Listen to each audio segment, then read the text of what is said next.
Good evening, everyone. I would now like to call the August 9th, 2022 Longmont City Council regular session to order. Don Wayme, would you please have a roll call? Absolutely. Mayor Peck. Present. Councilmember Hidalgo Faring. Here. Councilmember Martin. Here. Mayor Pro Tem Rodriguez. Here. Councilmember Waters. Here. Councilmember Yarbrough. Here. Mayor, you have a quorum. Thank you. Let's stand for the pledge. I pledge allegiance to the flag of the United States of America and to the republic for which it stands, one nation, under God, indivisible, with liberty and justice for all.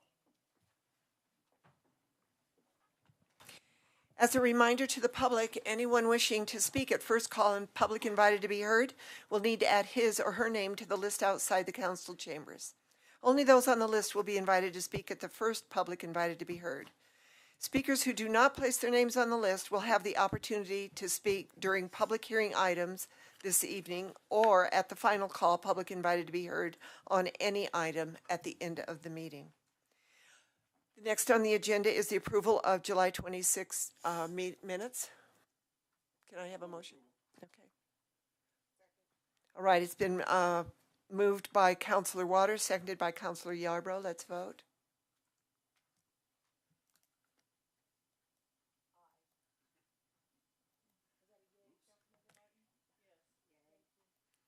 Yay for me.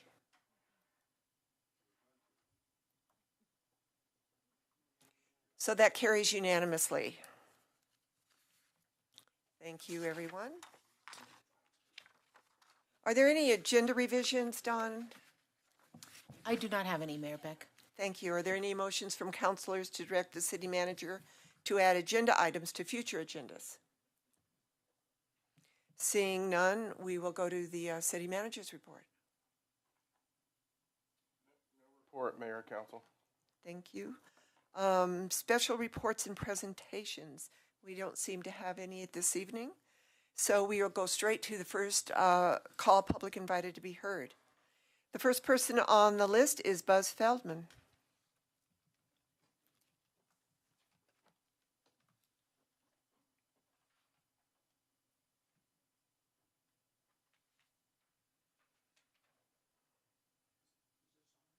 No. Good, thank you. Good evening. My name is Buzz Feldman. I live at 3135 Lake Parkway. I am here tonight to tell you a little bit about a fun sport with an equally funny name. I'm talking about pickleball. It's a young sport, started in 1965 on Bainbridge Island, Washington, near Seattle. It's easy to learn, but hard to master. It takes about 30 minutes to initially learn the basics of the game, and someone can be playing that very same time. It's a very social sport, but it's also athletic and strategic.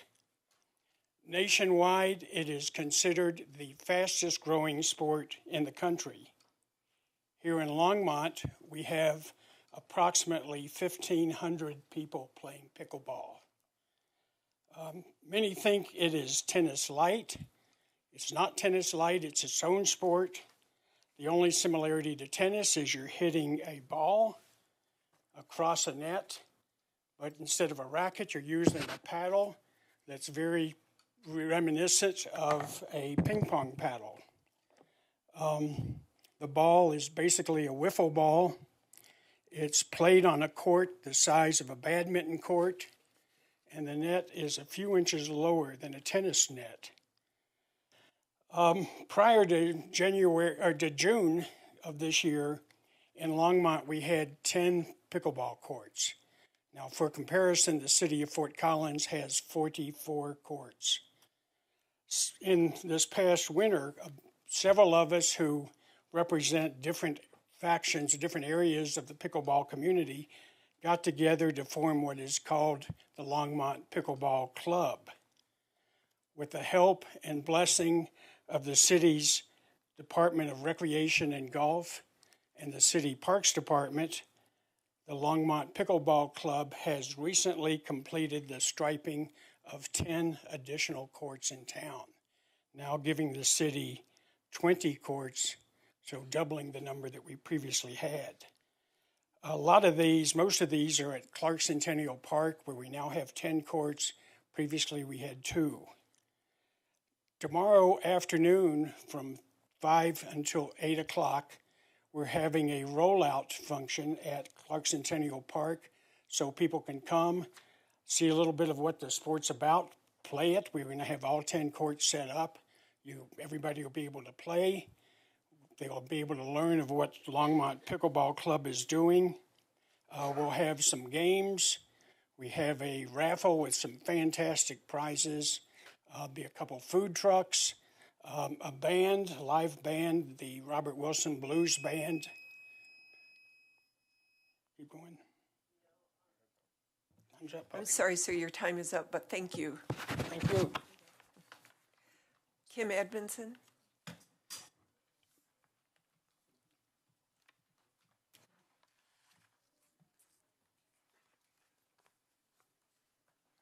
Hello, my name is Kimberly Edmondson, and I'm here to again voice my concerns about your smart meter rollout. And I have this book here, it's from the 5G Summit. And basically, 5G, EMF, all this radiation is in the same Kim, basic I'm category. sorry to interrupt you, but would you mind giving us your address? 814 Bittersweet Lane, Thank you. here in town. And there's 824 pages of science by 40-plus experts saying how dangerous this is. And I'm going to read a little bit out of this book. And the first person I'm going to quote from, and mostly all of it, is Dr. Martin Paul. He's one of the leading experts. He says here there are 38 different reviews arguing effects of EMFs well below our safety guidelines that cause cancer. The only reason we're discussing it is because the industry puts out so much propaganda. But there's extraordinary evidence that cancer is in fact caused by EMF exposure. Almost every hormone system is affected. There's cardiac effects. EMFs cause immediate tachycardia, rapid heartbeat. They all produce arrhythmias, bradycardia, slow heartbeat. All of these are highly associated with sudden cardiac death.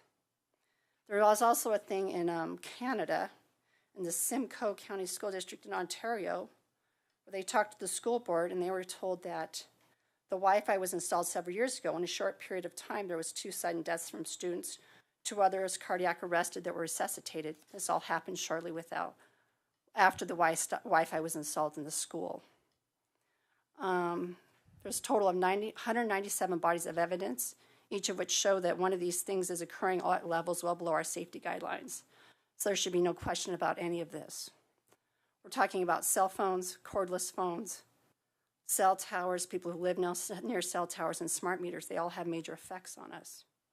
We have 13 different reviews that each show that pulsed EMFs that pulse up and down rapidly, are in most cases much more biologically active, which is exactly what your smart meters do. They pulse to anywhere between 90 to 190,000 times per day. That's a lot of radiation, not only yours, but your neighbor's house and the one next to you. I emailed most of you. I didn't get, how do you say your name? Chiquita's email, but most of the rest of you I sent an email. And it went over how these towers communicate and the patterns of this radiation. You can't avoid it. When we start installing this mesh, it's going to be unavoidable. And also, I was an X-ray tech for 20 years and studied radiation physics. And there's a thing of ALARA. I've brought this up before. We do not know what minimum amount of radiation it takes to cause a biological effect on the body. And we also know that children are way more susceptible to the effects of radiation. So I'm wondering how you can continue to ignore all of us people coming forward talking about how it impacts human health, bees, pollinators, insects, plants, all of it. I'm just wondering, can I take and have the money that you're going to charge me to not have my meter put in, to have a digital analog put in, if I can have one, if I can get my hands on one? Can I instead have that installed? Is that an option for me?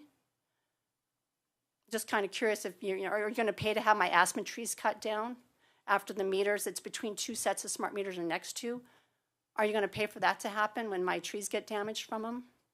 I'm just kind of curious. I'm really concerned about this. This is going to be catastrophic. Thank you for your comments, Kim. No clapping. I'm sorry there's no clapping. Everybody has different opinions, and we don't want to put anybody down for their opinion. So thank you for being respectful. Roxy Olson.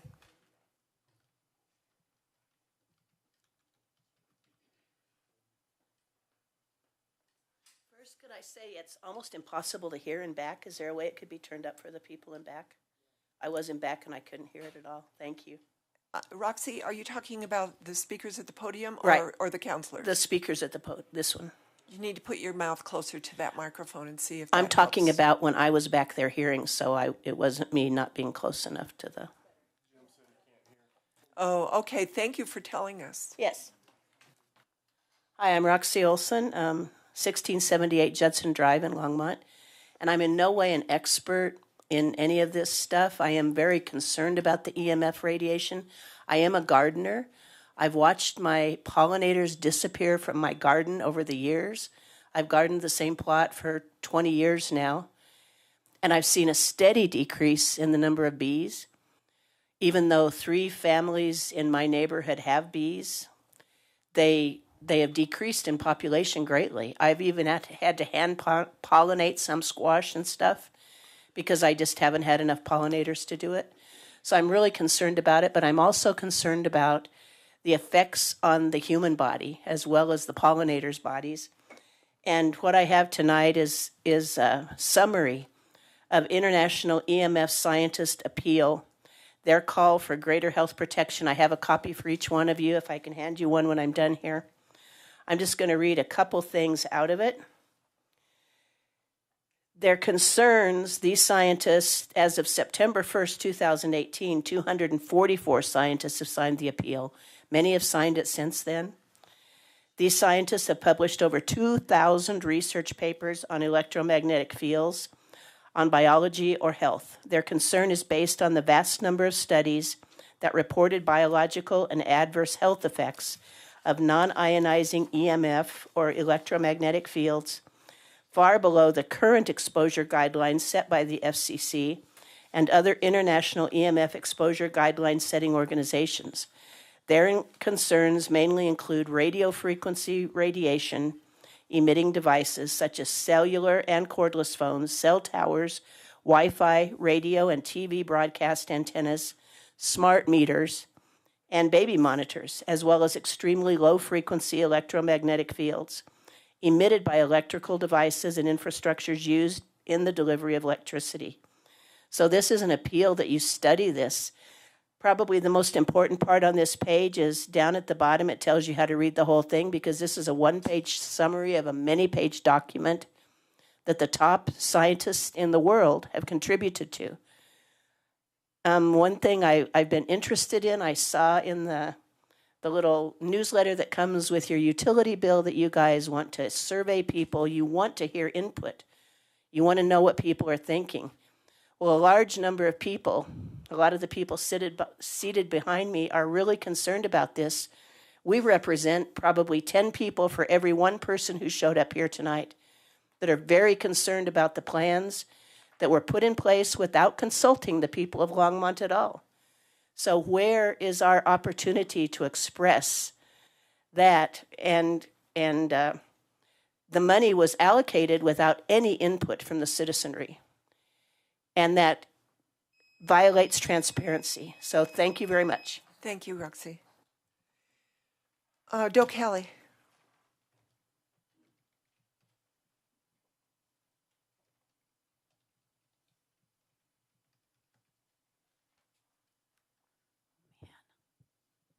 Okay. My name is Doe Kelly. I live at Barberry Drive in Longmont. And good evening, everyone. Tonight, I have in my hand a letter that's been sent to each of you from the esteemed EMF scientist, Ole Johansson. It is long, but I will quote from select portions. Please read it in its entirety in your inboxes. Quote, "My name is Ole Johansson, and I am a neuroscientist retired from the world-famous Karolinska Institute and the equally famous Royal Institute of Technology, Stockholm, Sweden, both with their close associations to the Nobel Prizes in physiology or medicine, chemistry and physics, respectively. I write to you today from my home in Stockholm at the request of my dear friend, Ms. Doe Kelly. For many years, I've been studying the adverse health and biological effects of wireless gadgets such as cell phones, DECT phones, Wi-Fi, wireless baby alarms, smart meters, laptops, and similar.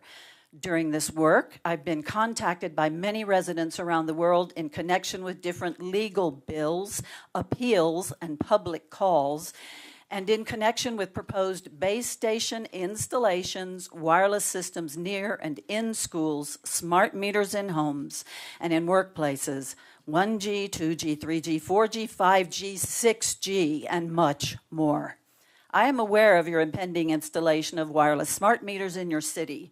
I am also aware that as a city, you are very much concerned about the steep decline in pollinators in our world and are taking active steps towards implementing a strategy for your city to help the pollinators. For this, I applaud you. As a research scientist who is actively pursuing answers as to why our pollinators are disappearing at such an alarming rate, more than 75% gone in Germany already 5 years ago, especially the honeybees, down by more than 90% in Canada, and bumblebees, down by more than 90% in the USA. I cannot yet definitively state that there's a causal relationship between the disappearance of bees and the introduction of wireless smart meters, only that the former, the bees, in different scientific studies do not appreciate the radiation used for wireless telecommunication. However, as a scientist who is highly interested in the continuation of not only pollinators but also of Homo sapiens or humans, instead of adding more wireless infrastructure in the form of smart meters in a mesh network, I urgently advise you to consider instead staying with wired analog metering that has served you well for many decades. In Europe, we call this the precautionary principle. It is based on common sense. Your thoughts around becoming energy dependent are admirable, but mine and others' research show the possibility of unintended consequences that these meters bring, and the possibility that they contribute to species extinction is very real. Thank you, Doe. Jamie Simo.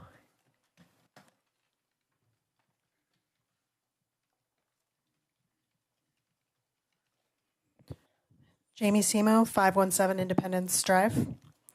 I'm here tonight on behalf of Stand With Our St. Vrain Creek to thank City Manager Dominguez for his willingness to meet with us regarding our concerns about the potential impacts of the RSVP flood mitigation project on the existing bank swallow nesting site at Rogers Grove. We appreciated the transparency with which he explained the challenges inherent in preserving the current nesting habitat, and we were heartened to hear that the city is committed to providing alternative bank swallow habitat through restoration. During our meeting, we recommended that Longmont's Natural Resources Department have the loudest voice during flood mitigation work in the Hoover Reach, given that construction will be happening within one of Longmont's natural areas. And the city has agreed to appoint a liaison, likely the Natural Resources Director, David Bell, to keep Stand abreast of timelines, process, etc. for the RSVP in this reach. In addition, we were encouraged to hear that the city is committed to a public engagement process to share project designs and updates with city residents once those designs and project funding have been finalized/secured. This process will also heavily involve Longmont's natural resources staff. Finally, we are excited that the city has committed to experimenting with replicating bank swallow habitat prior to the birds' return next spring. This is important, not only because it demonstrates the city has heard the public's concerns and is dedicated to protecting Longmont's bank swallows, but because these efforts will serve as a dry run for the completed RSVP when it is crucial for the future of this colony that nesting habitat replication/restoration is successful. Successfully restoring bank swallow habitat at Rogers Grove would put Longmont on the map. It could be Longmont and other municipalities used as a model for restoring bank swallow habitat impacted by flood mitigation. Thank you. Thank you, Jamie. Sherry Malloy.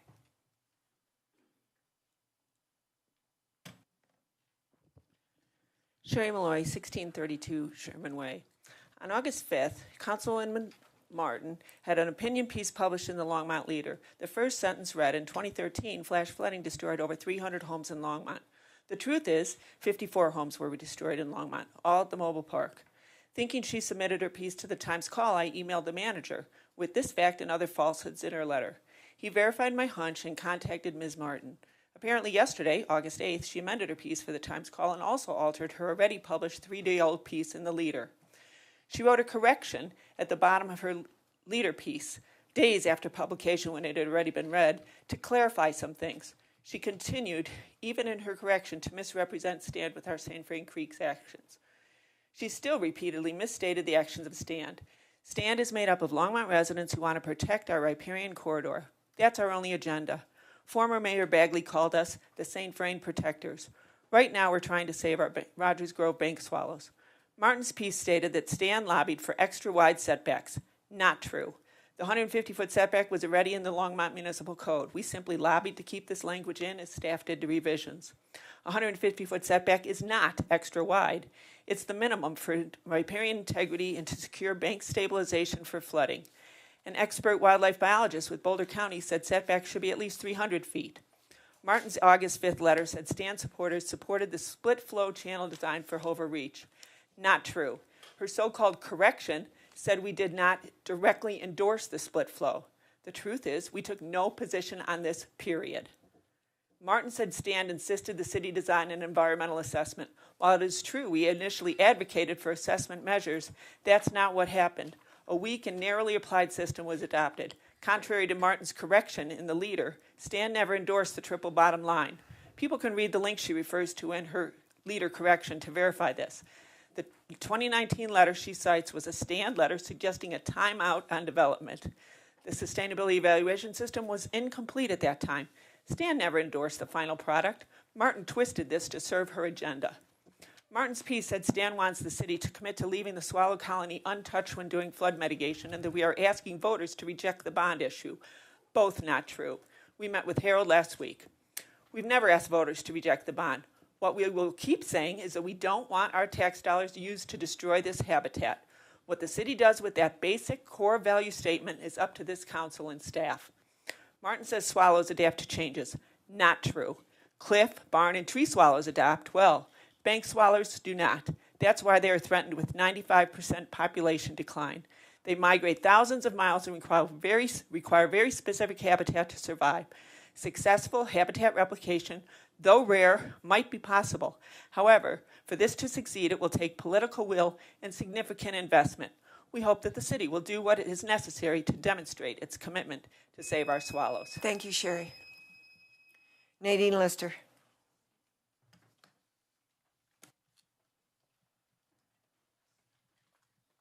Good evening. I'm Nadine Lester, 1517 Mayfield Lane. Councilmember Martin's recent letter to the editor of the Longmont Leader and today's guest editorial in the Times Call explain the city's triple bottom line accounting methodology for making decisions about, as she claimed, any enterprise. She applied the 3 Ps that make up the triple in this model, profit, people, and planet, to the upcoming bond issue and the debate about the bank swallow's habitat at Rogers Grove. I think this model offers us some terminology to prioritize what's important at Rogers Grove.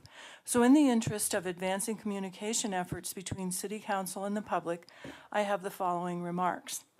The question is, should one of these factors be given more weight than the others? Who assigns the value? I would say people and planet are critical priorities for governmental decisions, but profit, it's optional and entirely dependent on the project. I think it would be outrageous if profit were to dictate the outcome of the RSVP design at Rogers Grove. And I would argue that you can't separate people from the planet, that a decision in favor of the planet is also in favor of the people, and vice versa. People are not going to thrive unless the planet is habitable. It's clear that all of us have an interest in profit, people, and planet to one degree or another. We need to remember Rogers Grove is not private property. It's a public park, meaning it belongs to the people of Longmont. In addition, Boulder County holds a conservation easement in the area, and so it's a very unique stretch of the floodplain, and the bank swallow habitat at Rogers Grove creates a special situation for RSVP project engineers. As a decision maker, maybe you're inclined to put profit first. If that's the case, you appreciate that RSVP will enhance economic opportunities along the banks of our St. Vrain as land downstream is removed from the floodplain and becomes suitable for development. But profit should not be a critical attribute of decisions about wildlife habitat on publicly owned land. If the concept people is your primary concern, then I say thank you for your public service. And when it comes to people, let's remember the folks who live in mobile home parks and whose safety comes up in this debate also visit Rogers Grove. Some of them might like the idea of protecting bank swallows. They're not just living in mobile home parks or flood-prone neighborhoods like mine along Left Hand Creek, waiting for government to build things to protect them. Let's be careful when we single out certain people toward whom we want to demonstrate special concern. Also, there's a difference between mitigating flooding in areas where housing has already been built and removing empty land from the floodplain so that someone can put apartments on it. The people of Longmont have needs for natural recreation spaces too. Which brings me to Planet. Councilmember Martin said Save Our Swallows is focused entirely on the Planet bottom line. Not true. We have been talking with city officials. Thank you, Nadine. Thanks. Ruby Bowman.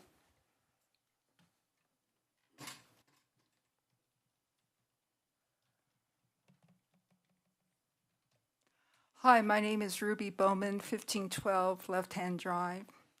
I've been involved with Longmont wildlife issues since I first moved to Longmont over 25 years ago. The longer I've lived in Longmont, the more I've learned about the city's unique habitat. Take, for instance, the St. Vrain Creek. It's regarded as a conservation priority for CPW because of its high native fish diversity, more so than the Pooter, Big Thompson, and Boulder Creek. Who would have thought that the river I was jogging next to on the Greenway was such a very special habitat? That's why I and my friends at Stand fought so hard to keep the 150-foot setback along the St. Vrain. We didn't lobby for extra wide setback. We advocated for the same 150-foot distance that was adopted by the Longmont City Council over 15 years ago. Just recently, I learned from Jamie Simo about how special the bank swallows are in Rogers Grove. They travel thousands of miles from South America to make their nesting colony here in Longmont. We should celebrate their arrival to our town each year and ensure they have a home to raise their young. I was one of the attendees of the swallow meeting with City Manager Harold Dominguez last week. I appreciate the promises he made to us to restore swallow habitat, and I hope the city keeps those promises. It's also important for the city to acknowledge and comply with the intent of the following provision in the Rogers Grove Conservation Easement. Quote, "This easement is granted in perpetuity for the purpose of preserving and protecting for scenic, open space, passive recreational, wildlife habitat, and environmental uses, the natural condition and aesthetic and ecological features of the property," unquote. We should embrace our wildlife, certainly our imperiled wildlife like the bank swallows, as an asset to be protected and preserved, particularly if they live in one of the city's premier nature preserves of Rogers Grove. Thank you so much. Thank you, Ruby. David Goldberg.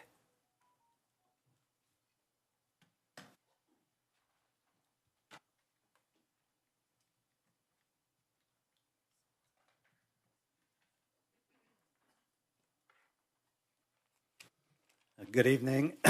My name is David Goldberg. I'm a resident of Loveland, Colorado. Good to be back here.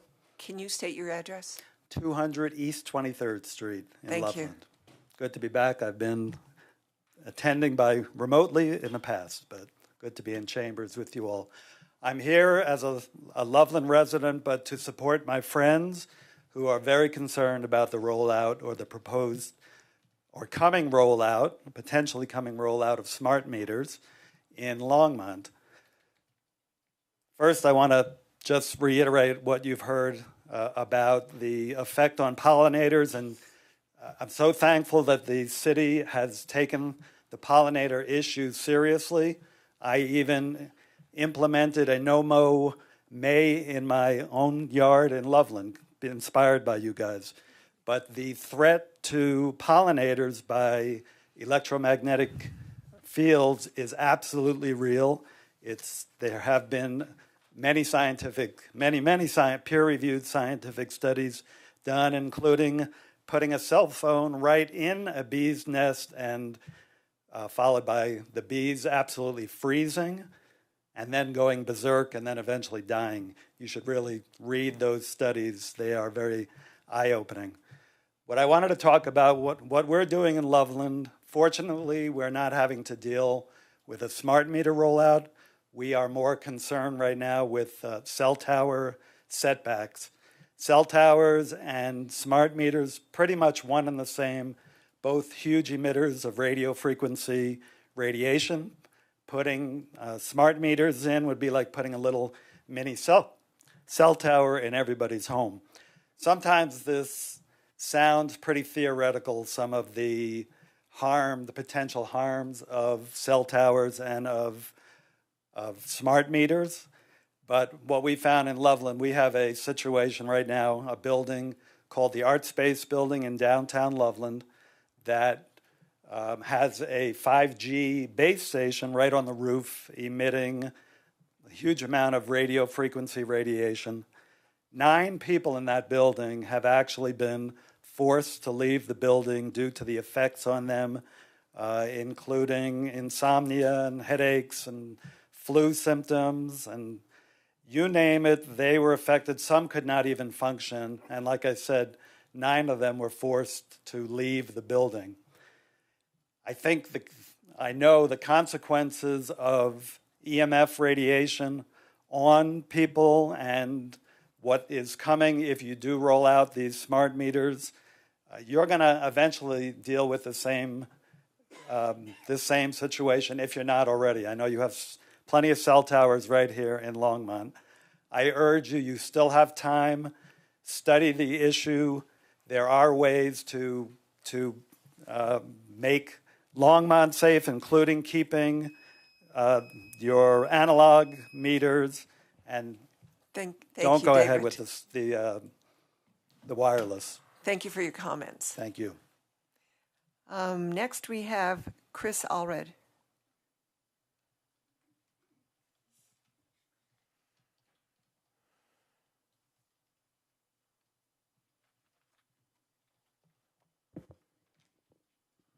Good evening, Council.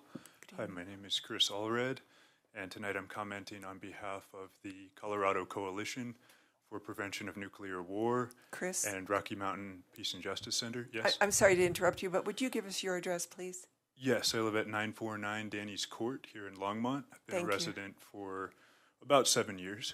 Thank you. Welcome. Yeah, I'm here to follow up on a request to pass a proclamation in support of the Treaty on the Prohibition of Nuclear Weapons. And there is a local precedent for this. Our neighbors in Denver passed a proclamation last year, and I've sent that to the council for your review. And at the last community forum, I reviewed some of the injustices that have been caused by nuclear weapons. And this includes Rocky Flats, which is a former nuclear bomb plant that operated from 1952 to 1989, just 16 miles northwest of Denver. And they produced 70,000 plutonium pits at that facility. It left contamination in the area, it made workers sick, and it made downwind residents sick. Nuclear bomb testing has occurred at Western Shoshone land in the Nevada test site, and on the Marshall Islands. It has very much impacted indigenous people, and also uranium mining. That'll affect people for countless generations that we only barely begun to comprehend. The nuclear weapons complex continues to use much of our country's resources. Approximately $2 trillion over the next 30 years is budgeted for nuclear weapon modernization. Now let's look at some of the justices that have occurred. Rocky Flats was closed in 1989 due to an FBI raid. It was the first federal raid on another federal agency. And that was very much due to the popular movement here in the local region. And that included a year of civil disobedience between 1978 and 1979, protests year after year at the site, drawing large crowds. And in 1983, there was an encirclement where 17,000 people held hands around the Rocky Flats plant. There was even people who went and risked their lives at the Nevada test site to stop a nuclear bomb test. And they're my friends, I'm proud to say, and it's a privilege to know them, and they still live here in this community, here in Longmont. There is a legacy here of speaking out against nuclear weapons, and I'd like to ask that this council please help to take the next steps and keep that legacy going and reduce our risk of nuclear war and abolish this dangerous technology of war. And today marks the 77th anniversary of Nagasaki. I'd like to ask that we just please take a moment of silence to reflect on the meaning of this day and how we can seek reconciliation.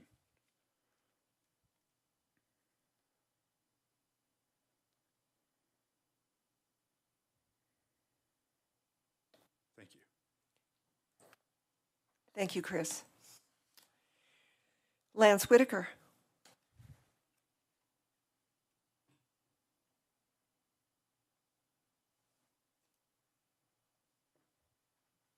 Lance Whittaker, 1750 Collier Street. I've been here a couple times. You guys know what I'm looking for. But today I've come bearing gifts for Aaron. Today I bring in an album that hasn't been played since 1971 when the city, or Longmont, became a city. And I'm hoping that you can find a home for this, whether it be in the museum or some other historical place. Just a simple album. As a gardener, I don't know much about bees, but I'll tell you I have no problem with bees, and I've been a gardener for a very long time. So if you ever need bees, you can come to my garden, I'll give you plenty of bees. I also, just like I said, I'll be here from time to time. And Aaron, I hope you can find a home for this. Like I said, it's never been played, so it's in perfect condition. If you do find a home for it, please make sure that I get a digital copy because, like I've said, I've never played it before. So I would love to hear it. And it's done by the Longmont High School Choir in 1971. Also the year I was born. So, thank you.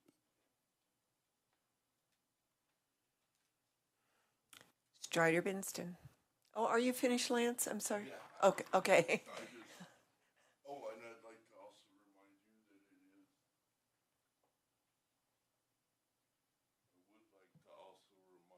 that it is National Brownie Month. So everybody have a good brownie. And maybe we all can just get along and have a good brownie this month and enjoy. Thank you. You're welcome. Strider Binston.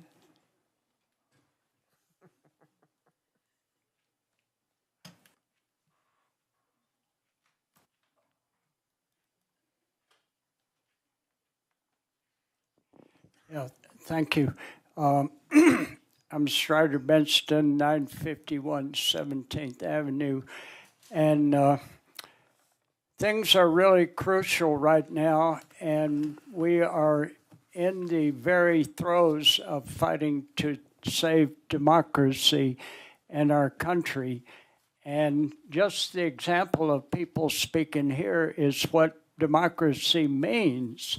And it will be abolished if the people who are trying to destroy it by worshiping violence and deciding that the answer to every question is more guns and more violence. That's what we're facing right now. And the pollution and the bees and the survival of life on this planet, including carbon pollution and I think it was Eleanor Roosevelt who said, "Do not despair if you are a small group of people who seek out to change the world and make a better world. Indeed, it is the only thing which ever has."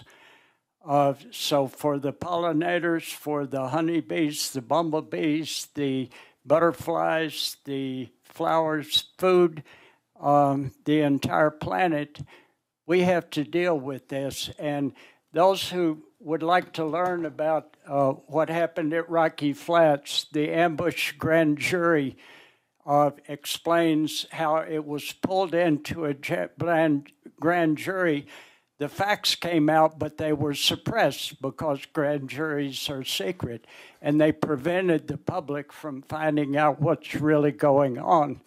I have seen geese and ducks and other animals a mile east of Rocky Flats who are deformed, eating their own babies. I mean, absolutely horrid as a direct effect of Rocky Flats. But I support the Treaty on Prohibition of Nuclear Weapons, which has now been ratified by 66 nations. The United States, of course, is not one of those yet. But the basic thing, this kind of forum will not be able to occur if the gun thugs take over the country and have guns deciding everything instead of dialogue. Violence begets violence. Discussion begets thought. Read, write, listen, speak, vote. And the great poet of the Western Federation of Miners, Joe Hill, who was killed by the state of Utah because he was a poet, his final words were, "Don't mourn, organize." Thank you, Strider. So that was the last person on Public Invited to be heard. I want to thank everybody for your comments. You're all very passionate in what you believe, and that is what makes us a great city. Hopefully, we will make the decisions that move us forward. Thank you. Now we are at the consent agenda. Dawn, would you mind reading the consent agenda into the record? Absolutely, Mayor. The ordinances on this agenda will be on second reading and public hearing on August 23rd, 2022. Item 9A is Ordinance 2022-32, a bill for an ordinance making additional appropriations for expenses and liabilities of the City of Longmont for the fiscal year beginning January 1st, 2022. 9B is Ordinance 2022-33, a bill for an ordinance amending title of the Longmont Municipal Code on Revenue and Finance by creating the State and Local Fiscal Recovery Fund. 9C is Resolution 2022-122, a resolution of the Longmont City Council approving the intergovernmental agreement between the city and Boulder County for the conduct and administration of the 2022 coordinated election to be held on November 8th, 2022. 9D is Resolution 2022-123, a resolution of the Longmont City Council approving the intergovernmental agreement between the city and Weld County for the conduct and administration of the 2022 coordinated election to be held on November 8th, 2022. 9E is Resolution 2022-124, a resolution of the Longmont City Council approving the intergovernmental agreement between the city and the Colorado Department of Natural Resources for grant funds from the Colorado Strategic Wildlife Action Program for the Button Rock Watershed Protection Project. 9F is Resolution R-2022-125, a resolution of the Longmont City Council approving the intergovernmental agreement between the city and the Colorado Department of Public Health and Environment for grant funds for water quality monitoring of per- and polyfluoroalkyl substances. 9G is Resolution 2022-126, a resolution of the Longmont City Council authorizing agreements between the City of Longmont and JTM Paint Real Estate LLC for the purchase of real property at 3 South Main Street for the First and Main Transit Station Facilities Project. And 9H is Resolution 2022-127, a resolution of the Longmont City Council authorizing an agreement between the city and Barron Melendez Real Estate Ventures LLC for the acquisition of real estate for the construction of the First and Main Transit Facilities. Thank you, Dawn. Does anybody on council want to, I see, and I don't see any more. Councilor Martin. Hold on. I move the consent agenda if nobody else has anything. Actually, I do want to pull a couple of items. I want to pull A, F, and G, just for comments.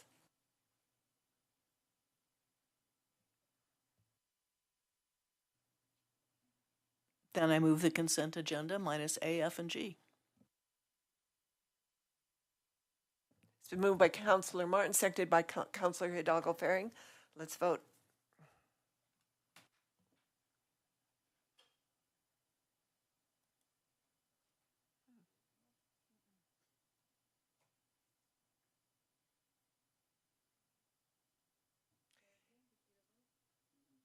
It didn't come up, Dawn. Let's have a hand vote. All those in favor? And that passes unanimously. Thank you. We are now at ordinances on second reading and public hearings on any matter. Do we need a bio break before we go into the second reading? Let's take a 5-minute break.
ready to start up. We are now at no, hang on, Joan, turn the page. We are now at ordinance on second reading and public hearings on any matter.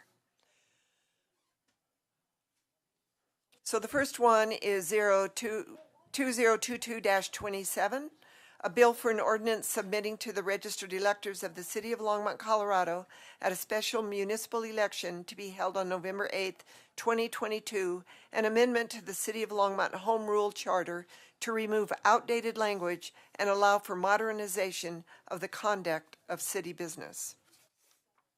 Do we have anybody from the public that would like to comment on this ordinance? Seeing none, do I have any questions or comments from council? So at this point, I'll close the public hearing and ask for a motion of a council member to move this ordinance. Thank you. All right, it's been moved by Councilor Waters, seconded by Councilor Martin. Let's vote. Yay. So that carries unanimously. Thank you. The second one is a bill for an ordinance submitted to the registered electors of the City of Longmont, Colorado, at a special municipal election to be held on November 8th. Nope, I'm sorry. I already did that one. It's the same language as the first one, but I have to read it.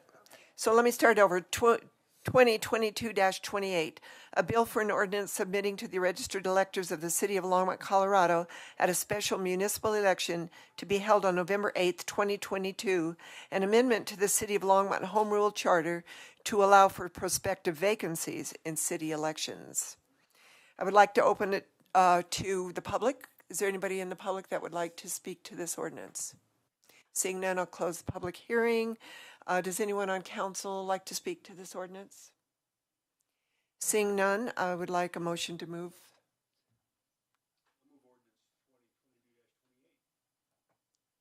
I'll second that. So 2022-28's been moved by Councilor Waters, seconded by myself. Let's vote. That passes unanimously. B is ordinance 2022-29, a bill for an ordinance amending sections 2.04.201 through 2.04.214 of the Longmont Fair Campaign Practices Act. Are there any questions from council on this ordinance? I'll open it up to the public hearing. Is there anybody from the public that would like to comment on this ordinance? Seeing no one, I'll close the public hearing. Can I have a motion? I'll move ordinance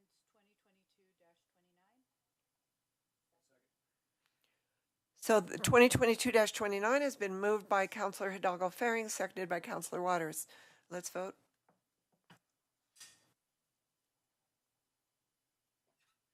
And that passes unanimously. C is 2022-30, a bill for an ordinance authorizing the City of Longmont to amend and consent to assignment of the lease for Vance Brand Municipal Airport, hangar parcel H-18C. Do we have a staff report on this? No. Are there any questions from council on this ordinance? I'll open it up to the public hearing. Is there anybody in the public that would like to comment on this ordinance? Seeing none, I'll close the public hearing and ask for a motion to move this ordinance. I move ordinance 2022-30. I'll second. So 2022-30 has been moved by Councilor Martin and seconded by Councilor Hidalgo Faring. Let's vote. And that passes unanimously. Now we'll go back to the items pulled from the consent agenda, and I'm the only one that pulled anything. So I'll go back to A, which was a bill for an ordinance making additional appropriations for expenses and liabilities of the City of Longmont. I would just like to comment on that I appreciate the reason in our council I'm not saying this very well, am I? As to why these appropriations are being made. I really like the fact that you spelled out what it was going to be, what they're going to be spent on, and that you explained to us why they were. And my other comment is, when we have appropriations, I understand that they're appropriated, the funds are appropriated to the different division or department, but this is just my opinion, I would like to know exactly what project or what they are being used for. I don't know if that is something, I can talk to Jim or Becky about it later. That's just some more information and transparency as to we go forward and we're constantly appropriating dollars and taking them out of other funds. What exactly project are they going to be spent on? Just a question. So with that, I am going to move 2022-32. So it's been moved by myself, seconded by Councilor Martin. Let's vote. And that passes unanimously. The second one I pulled is F, which is a resolution of the Longmont City Council approving the intergovernmental agreement between the city and the Colorado Department of Public Health and Environment for grant funds for PFAS. I want to compliment our water department for recognizing that PFAS is kind of a new area in which we need to be testing our water for because of all of our fires using foam. That is in our water supply, and there's it's a new way of looking and testing. We don't really know what it's going to do or how much this is going to affect our water, our human population, but we should be testing for it, and I'm really proud that they saw this immediately and are doing it. The next thing that is coming up that I am a little concerned about is the plastic particles, and that'll be the next big thing that we probably are going to have to test for. So I just wanted to congratulate our water department for having the foresight to put this on our agenda. And with that, I'm going to pass Resolution R 2022-125. So that has been, oops, sorry, Marcia, I didn't see that she had a. Well, essentially, I just wanted to second that because this is very new money. You've probably heard about it in the news within the past few days as well as the past few weeks. Really quick work on the part of the city, and yeah, it's just incredible good work. This is what we need to do to keep our city protecting everyone the same as work. So, yeah. Thank you, Councilor Martin. So that has been, I move the motion and seconded by Councilor Hidalgo Faring. Let's vote.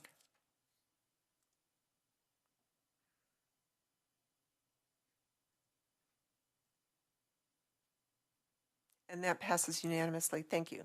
So my last one was G, a resolution of the Longmont City Council authorizing agreements between JTM Paint Real Estate, LLC, for purchasing property for our Main Street transit station facilities project. And I just wanted to say I'm really excited about this. We've waited for a while. We're really starting to get traction on building our bus and rail station. So I just want everybody else to be really excited about this too, because we've been working on it for a very long time. So with that, I'm going to pass R 2022-127. I do want to move approval. Thank you. I'll second. I also want to pass it. So it's been. So I want to. That's been moved by myself, seconded by Councilor Hidalgo Faring. So let's vote.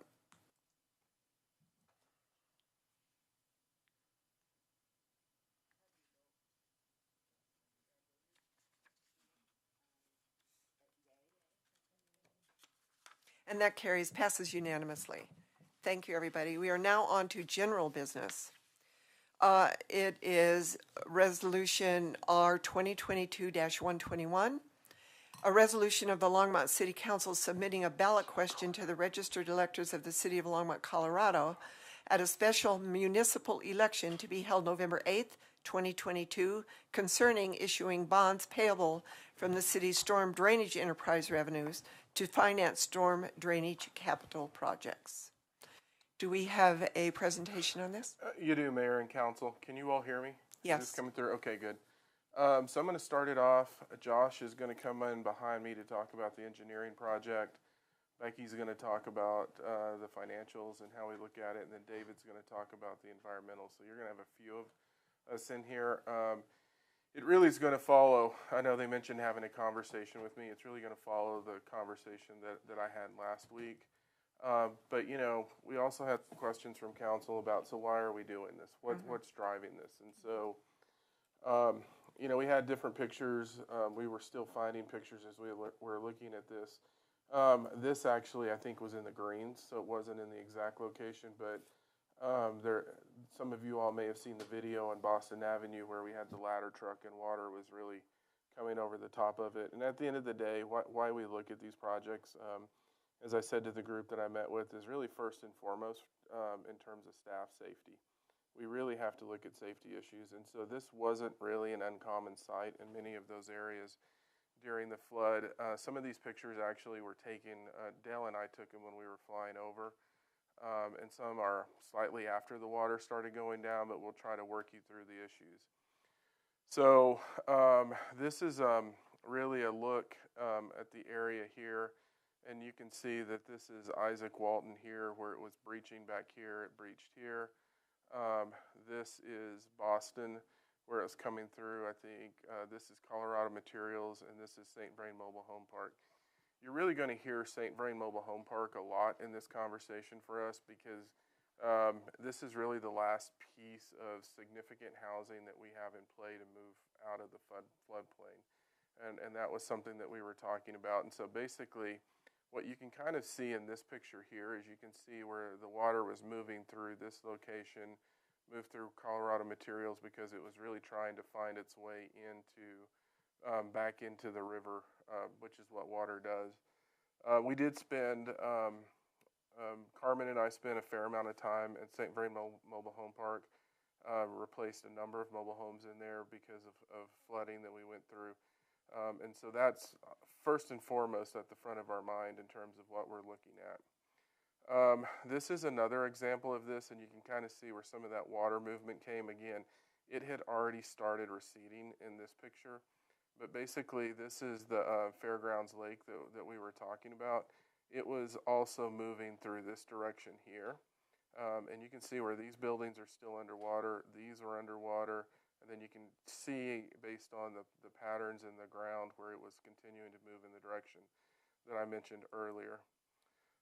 Again, a different look. Water still holding. This is actually Boston Avenue. This was the location that we actually probably came the closest to having a fatality. You may remember the 911 call. Our dispatcher won an award. That's where we actually had a car get caught in, and we had to have our first responders. But, you know, at one point, the water was really here off of 3rd Street, just on the other side of Home Depot. So at that point, the water was about close to a mile wide at that location as it was moving through. And so the project that we're talking about, what you will see is really the split flow channel is to pull the water as it's moving through what is probably the historic channel out of moving this direction and moving back into the St. Vrain. Again, kind of another example where you can see this. This may have been Peyton Peterson who took some of these photos actually, when I see the foot hanging out of the airplane. But again, you can definitely see the movement of this water. So why? This is the why that we're looking at this project and why we need it, because it's really pulling the water off of this developed area. One of the things that we talk about is when we get, and Josh will talk more intelligently about this, but once we get under Hover, we pull a significant part of existing developed area out of the floodplain.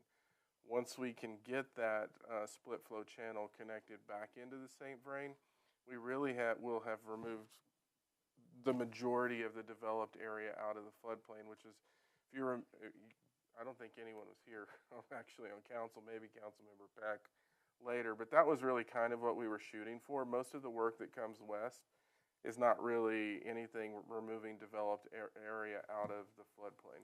Harold, can I interrupt for just a moment? I am getting signs from the people that they cannot hear you. Okay. I'll try it this way then.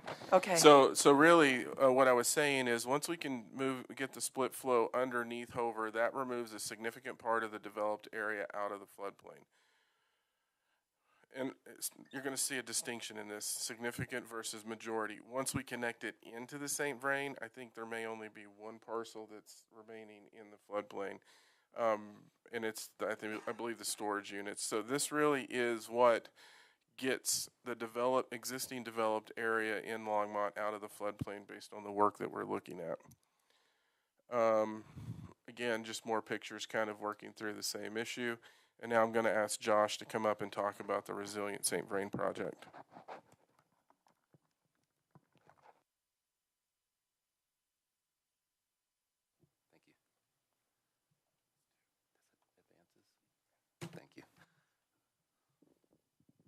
Thank you, Harold. Good evening, Mayor and members of council. Josh Sherman, civil engineer with Public Works, one of the project managers that's been working on the city's Resilient St. Vrain project, or RSVP. Thank you, Harold, for the summary of the origin of RSVP and the 2013 flood. I'm going to briefly touch on just some of the completed work and the funded work to date, and highlight some of the, and remind you of some of the benefits of the work that's been completed.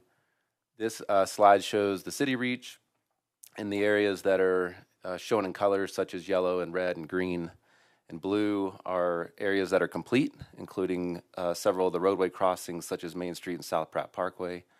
And it also shows in magenta the areas that are funded for final design and completion, which takes the project up to Sunset Street. The area sort of in the beige, moving to the left out to the west, from Sunset to Airport Road is that area that we refer to as the City Reach 3. And I'll speak a little bit more about the phasing of that in a few more slides. So again, this is a map that shows the lower downtown area downstream of Isaac Walton Pond. What this map illustrates is the area that's hatched. Well, the area in blue is the 100-year floodplain on St. Vrain Creek. And the area that's hatched is the area that will be removed from the 100-year floodplain with the completion of work up through Isaac Walton Pond into Sunset Street. So a significant portion of the area north of St. Vrain and through what we call the Isaac Walton split will be mitigated with the work that's currently funded. The area south and west of the railroad and Sunset Street is the area that we're talking about that will be benefit with the funding and completion of the work up to Hover Road. This was a brief slide on the area at the mobile home park, St. Vrain Mobile Home Park. One of the things that we wanted to speak to here was that during the conceptual design for that reach that's adjacent to the park, it was considered that we might have to take up to 6 or 8 mobile homes to be able to widen the channel through that area. And that was in the conceptual level design. Once we were able to move to final design and really sharpen the pencil and look at how we could make the improvements to that area, we were able to maintain the channel improvements within the right-of-way and not take any mobile homes. So again, once we have the opportunity to fund the final design and move it forward, we can really dive in and take a deeper look at a lot of things. So to talk a little bit more about City Reach 3, again, a reminder, it's from Sunset Street upstream or west to Airport Road. We would anticipate completing this reach very similar to how we've completed the rest of the work, from downstream to upstream and in phases. And the first phase that we're looking at is the Hover Road reach, so from Sunset to Hover Road. And back in 2019, we evaluated 2 primary options within the Hover Road reach, the single thread option and the split flow option. This slide is what we presented as the single thread option. It shows channel improvements along the main stem of St. Vrain Creek from Sunset all the way up to Golden Ponds. You really have to get all the way to Golden Ponds to be able to capture the out-of-bank flows that are generated on the south that create that floodplain that you see there in sort of that orange color. And so this, again, this reach would include replacement of the Hover Street Bridge, channel improvements to be able to carry the full flow capacity of the 100-year storm. It includes impacts to Rogers Grove for overbank grading to accept that additional flow in that area. And for various reasons that we presented in the past, we moved away from this option and looked at the split flow option. And so this is the split flow option in its entirety that would show it going all the way up to Golden Ponds from Sunset Street. The split flow is really capturing those out-of-bank flows on the south, creating a channel through the existing gravel ponds and Fairgrounds Pond, bringing the water under Hover with a new bridge, and then bringing it back into the main stem of St. Vrain Creek, sort of just at the east end of Rogers Grove. We further evaluated the Hover Road reach and the split flow option and looked at it as well in phases. And so what we came to realize is that by completing the split flow option in phases and getting just up to Hover and capturing that out-of-bank flow, we can bring it back into the main stem and protect the majority of the existing developed area that's south of the creek and east of Hover Road. So that's the area that's shown there in the orange or the sort of pinkish color. That's currently the 100-year floodplain, and by completing the project improvements up to Hover, that area south of the creek and east of Hover would come out of the 100-year floodplain. As has been mentioned before, about 250 structures, including 150-ish homes, including 136 homes in the mobile home park, several commercial properties and small businesses would all be protected from that future flood risk.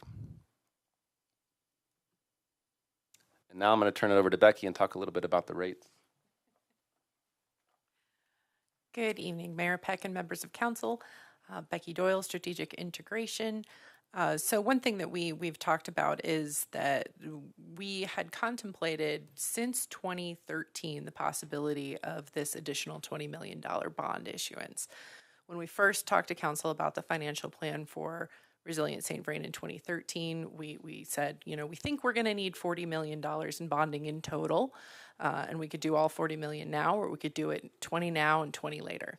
So we decided on 20 now, and now we're at the point of 20 later. And we designed rates when we came to you with rate designs last year for a 3-year period. We designed rates with that $20 million issuance in mind.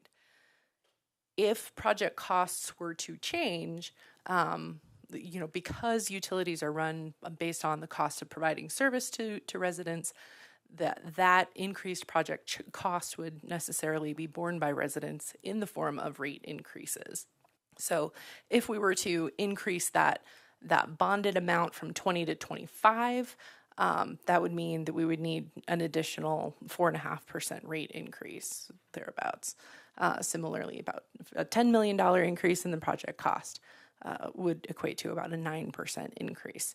So something to keep in mind as we also think about the triple bottom line.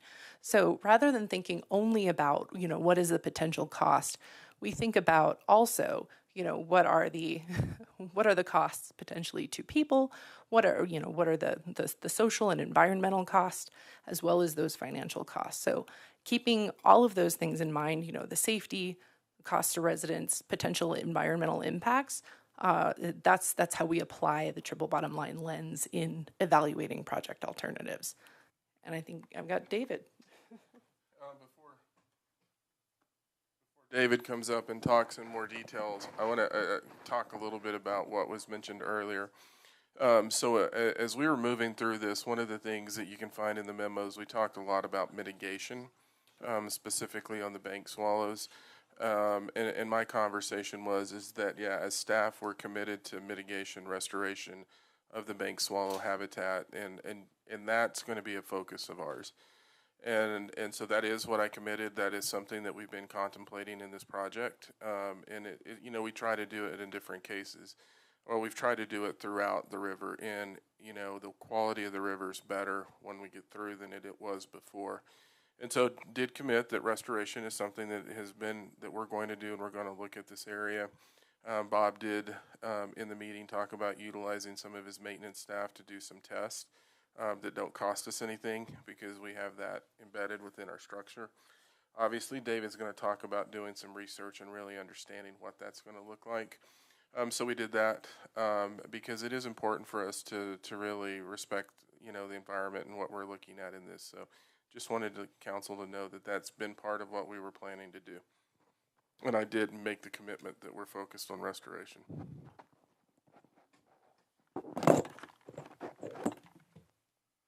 Mayor, Council, David Bell, Director of Parks and Natural Resources, and basically what Harold said. I think he kind of covered most of it, but talking about that, I had the chance to meet Sherry and Ruby out on site to look at the bank swallows and talk about them a little bit and share some of the concerns.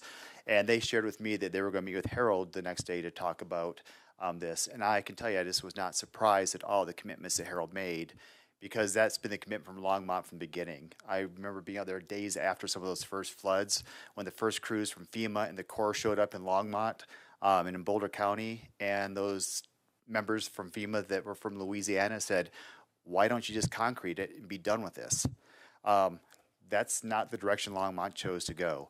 So I think there's been a deliberate process throughout that was able to take a creek that really served a function as a water delivery system from years of farming and ranching, had a pretty monolithic cover crop of non-native species of trees, and it had a lot of diversion structures that impacted the ability of fisheries to move up and down that creek. In this process of protecting and trying to enhance, if you look at this slide, we've been able to give the creek a lot more room to move. We've increased the diversity of habitat, and even though we didn't have a good baseline of what some of our wildlife was out there, I'll tell you from a perspective of increasing habitat, increasing diversity, increasing space, we've done everything we can to make that better habitat. Our fisheries, by removing some of those drop structures, have allowed for our native fish to move up the creek in ways that they haven't been able to in the past.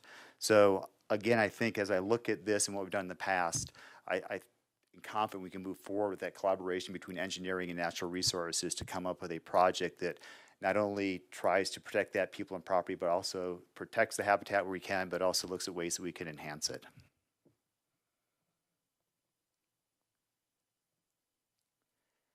As we look a little more specifically at the bank swallows, one of the things that being out there on site with the residents and talking about it really was the fact that we recognize that during this project, we're not going to be able to not impact that site per se, but we have a lot of ability to look at the site and say we have elevation changes, we have what we need to potentially go through, and as Josh with the engineering piece of talk, we're going to have to drop the creek a bit, so we'll have the ability to restore and enhance suitable habitat for bank swallows. And this is a piece that, I think as Harold talked about, we have some opportunities to do some experimental pieces in between to see if we can provide some temporary prefabricated habitat that could serve to help the bank swallows, because that's the piece. The more we can do on that, the more we can learn, because I'm very confident in Josh's engineering skills, what I've seen in the past, that we can provide that habitat. We can't always tell what the birds are going to do. So the more we can try to get in front of this and figure that out, we'll do that. And as Harold mentioned, we have commitment from my staff that we will go ahead and continue to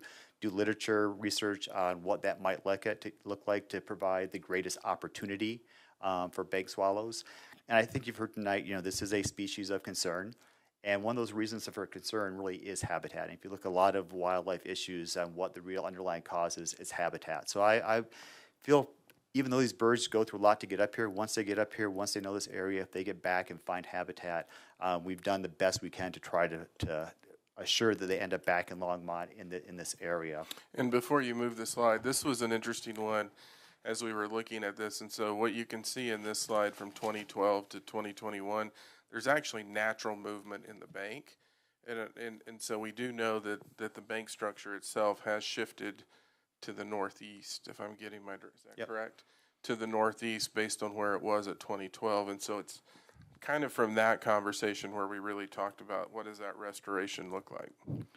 And again, kind of what Harold said. That was my next piece there, Harold, to close. Oh, you're great. I mean, that's again, I think, having staff that's been through this since 2013, I think we've learned a lot from each other, and that's great. And as Harold talked about, that habitat, because of the undercutting that bank and having that steep bank there, it naturally will undercut and drop and change to those swallows may come back, and the nest habitat that they had last year may not be the same as this year. So they are used to seeing some change there. The things we can do, we've learned about, as how, if we're going to create some sort of habitat, how do we help maintain and stabilize that? And we learn things from just basic engineering to also bioengineering and using root wads and more natural materials to help stabilize that bank. So not only can we recreate habitat, I think we do a better job to make sure that habitat stays there probably longer than it would in its natural state.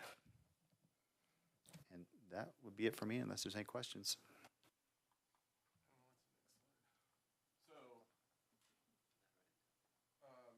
To give you a quick overview, kind of where we were. Did commit to communication as we're moving through the design. It is hard for us to say what it's going to be until, as Josh indicated, until we can really get in and start doing the detailed design. But we did commit to communicating, and we need to communicate as we're looking at these designs and what that looks like. But wanted to kind of give you a, why are we doing this? What does it mean? How are we approaching the environmental issues? And so now, Council, do you have any questions for us? Councilor Martin. Thank you, Mayor Peck. Yeah, I have questions about the other bottom lines. First, I would like to clarify that profit, because it's the 3 Ps. In the context of a nonprofit agency like a municipal government enterprise, that really means the return on the investment of tax revenue, which means the ability of the municipality to serve the people.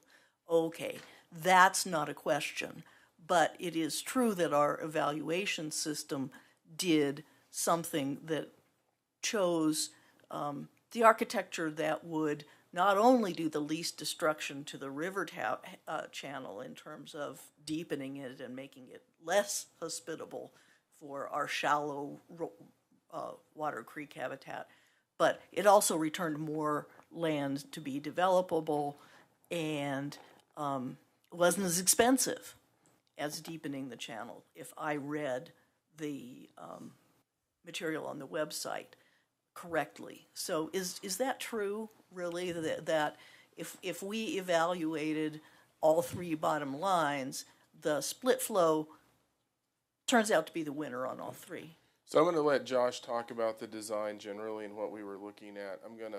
Before he gets in there, I'm going to talk about a few issues. So when we were talking to the council early on about the different options, we spent some time talking about the Rogers Grove option. And council, we all agreed that we didn't want to do that because we didn't want to impact Rogers Grove. It would have basically pulled the majority of trees down. And people go, well, did you have to do that? There's a technical engineering term, but basically what I say is when you leave the trees in there, you actually don't have the impact on the floodplain that you would have because it counts against you. And none of us wanted to really have that impact to Rogers Grove. So that was the first part of the decision-making process. I'll let Josh talk about the engineering piece. The second thing is I really look at it in terms of cost, and I want to go into some depth on the cost component of this. Go for it. Mayor, Councilmember Martin, so we did evaluate those different design alternatives as I had up in the slides before, and maybe I can get back there.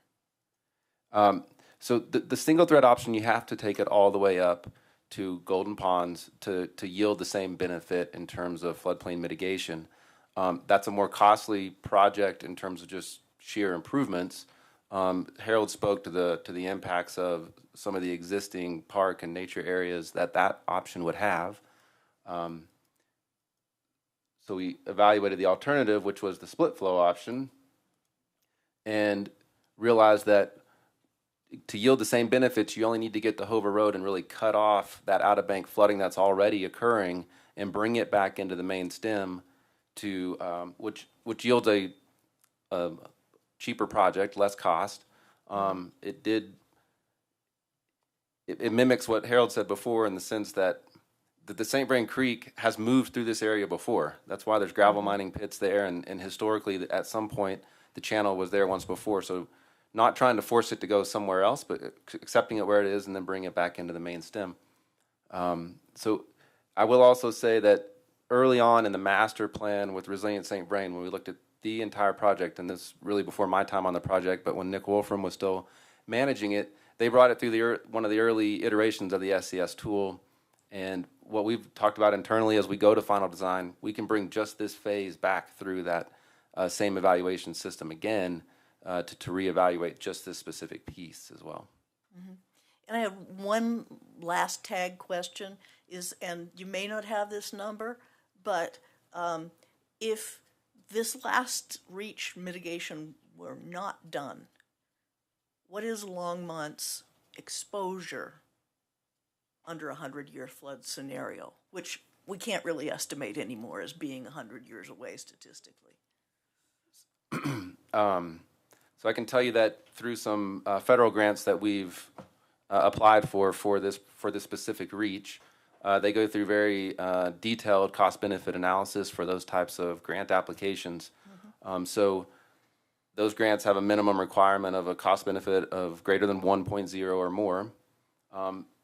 This reach, this specific phase, so $20 million or just a little over $20 million, nets just above a positive 1.0.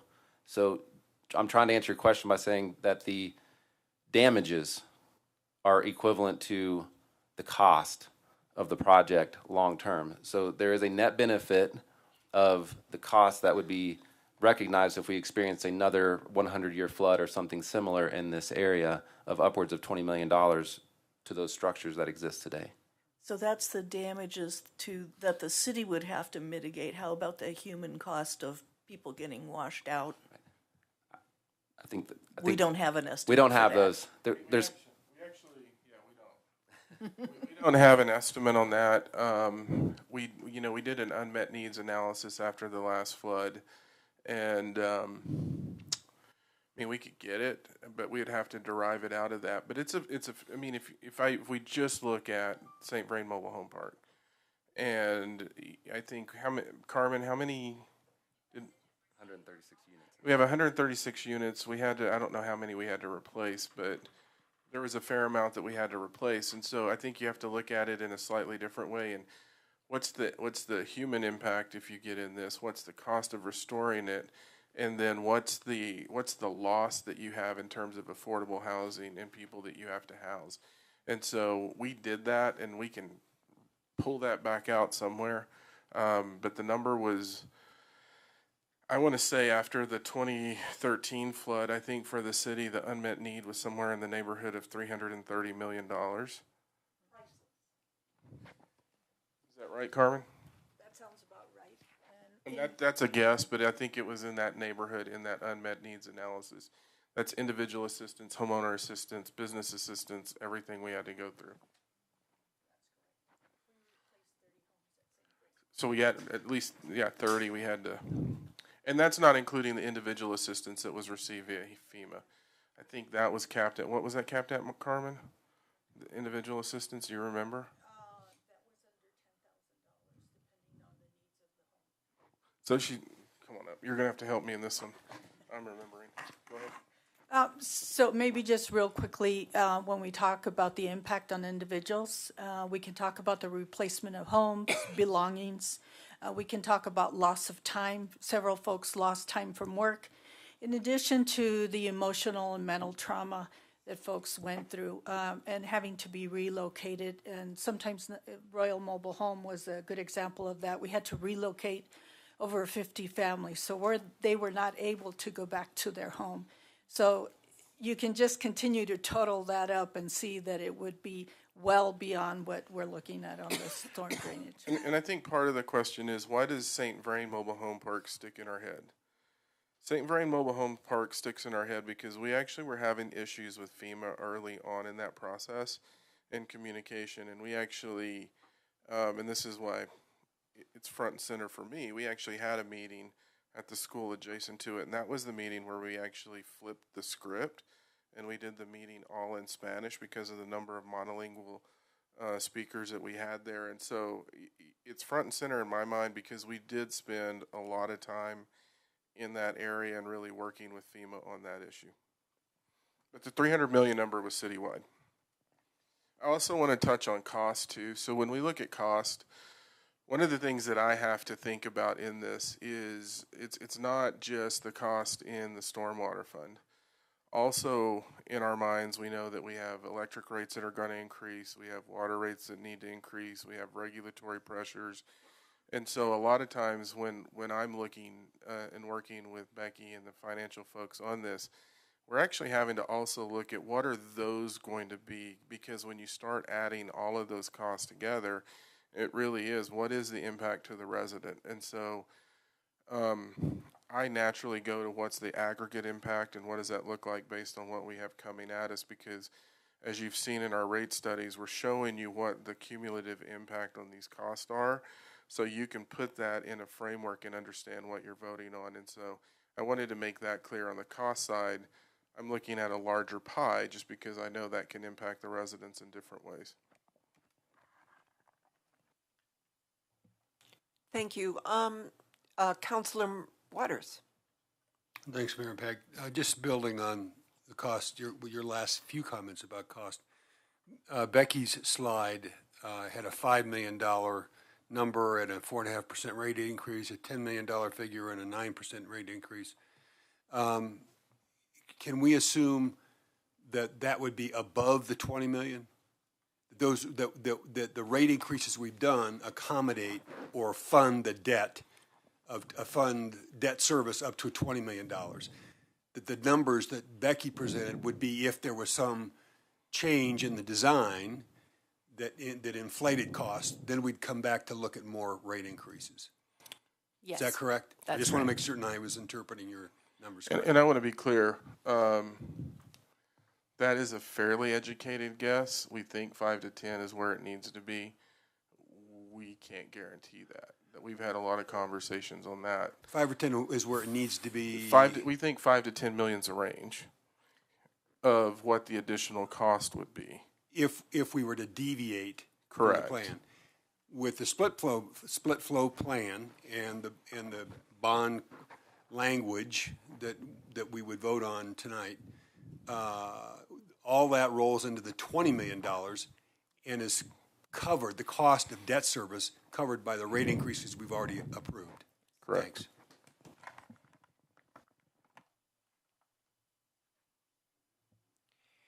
So, thank you for all that information. It's a lot.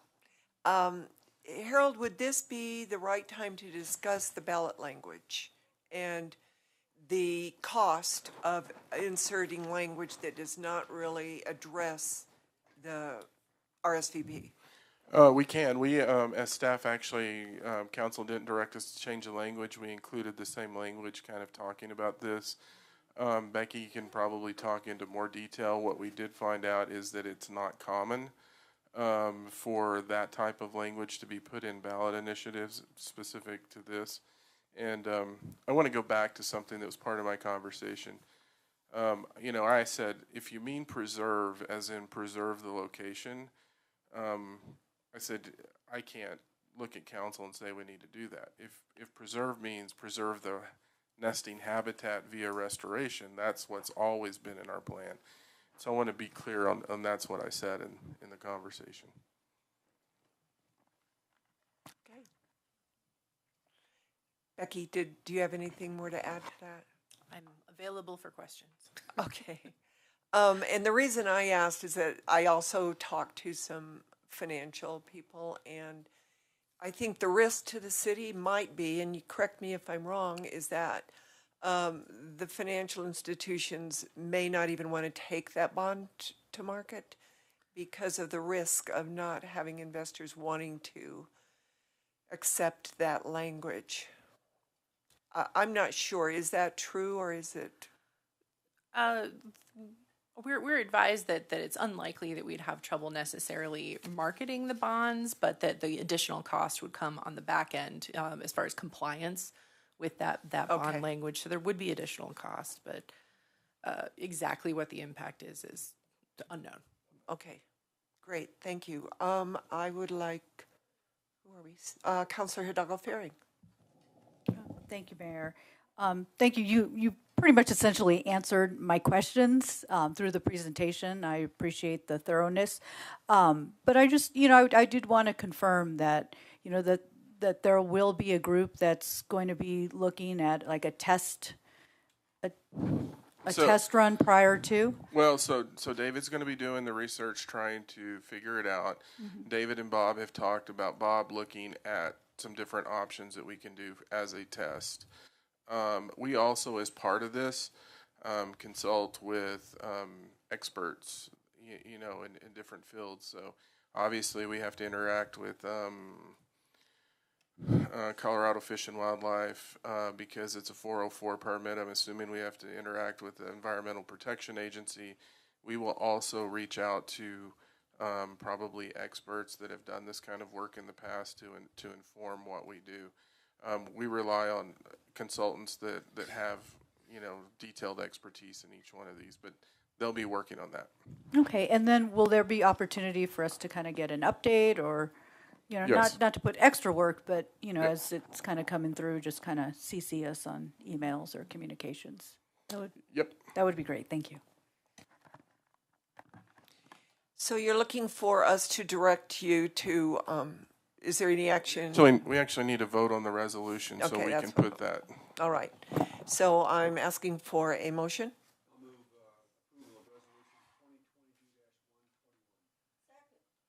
All right, that 2022-121 was moved by Councilor Waters, seconded by Councilor Martin.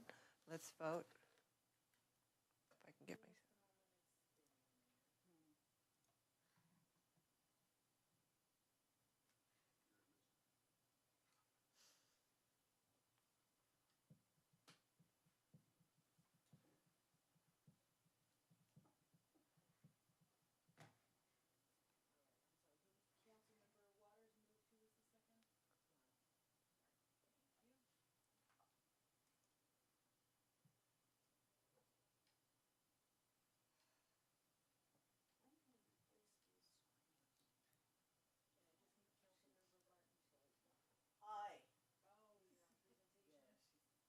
Can't get it to say.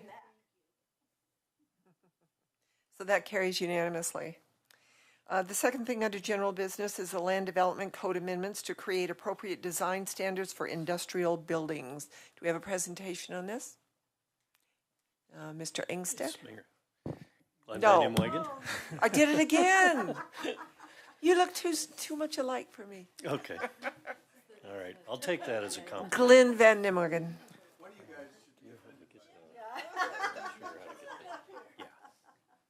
I think you should stand side by side.